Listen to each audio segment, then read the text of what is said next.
सोमा राहिब का वाकया। जब लश्कर इब्ने ज़ियाद सोमा राहिब के पास पहुंचा तो वहां कयाम किया, सरों को सोमा के एक कोने में रख दिया और कैदियों को खुली जगह पर ठहराया।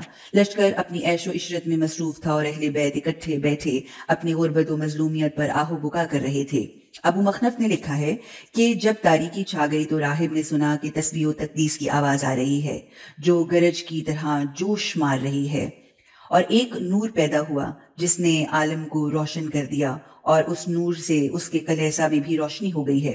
राहिब ने गौर से देखा तो वो नूर उस नेज़े से निकल रहा था जिस पर इमाम हुसैन अलैहिस्सलाम का सर सवार था, और वो नूर सर से लेकर अमूद आसमान तक फैला हुआ था। राहिब ने देखा कि आसमान का दरवाजा खुला है और बहुत से मलाइका बाहर निकलकर जमीन पर आ रहे हैं।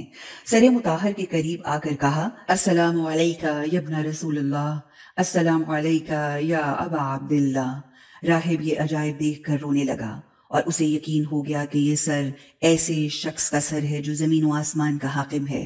अपने कलेसा की छत से नीचे आया और पूछा कि इस सर पर मुवक्किल और जिम्मेदार कौन है। खूली का बताया गया कि वो इसका जिम्मेदार है। खूली से राहिब ने पूछा कि ये सर किस बुजुर्ग हस्ती का है। उसने कहा कि ये इमाम हुसैन अलैहिस्सलाम का सर है कि जिनकी माँ फातिमतुज़ ज़हरा बिन्ते रसूलल्लाह हैं। राहिब ने कहा, हाय अफसोस तुम पर, फर्जंदे पैगंबर को कत्ल कर दिया और एक बदबख्त गैर नजीब इब्ने ज़ियाद और यजीद की अताअत में हो। हमारे नुसरानी उलमा ने सच बताया है कि मुसलमान अपने पैगंबर के फर्जंद को कत्ल करेंगे तो आसमान से खून बरसने लगेगा। आज मुझे मालूम हुआ कि ये तो वही वसी पैगंबर थे। अब मेरी गुजारिश है कि ये सर मुझे दे दो और जब जाने लगूं तो वापस कर दूंगा।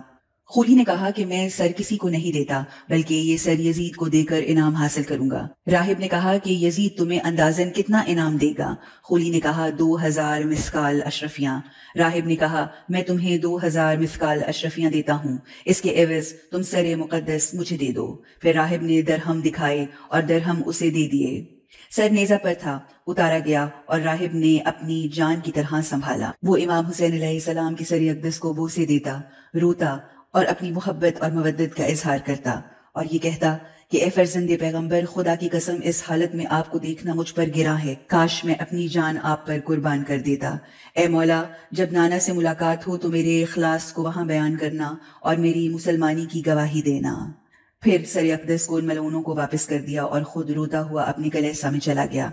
राहिब के चले जाने के बाद इन मलऊनों ने दरहमों को तकसीम किया। उनके हाथों में वो दरहम कोयले बन गए और उन पर लिखा था, वसयअलमुल्लज़ीना ज़लमू अय्या मुनक़लिबिन यनक़लिबून। इब्ने ज़ियाद के लश्कर की हैरत ज्यादा हुई। खूली ने कहा, इस मामले को अब छोड़ दो और इसको जाहिर न करो।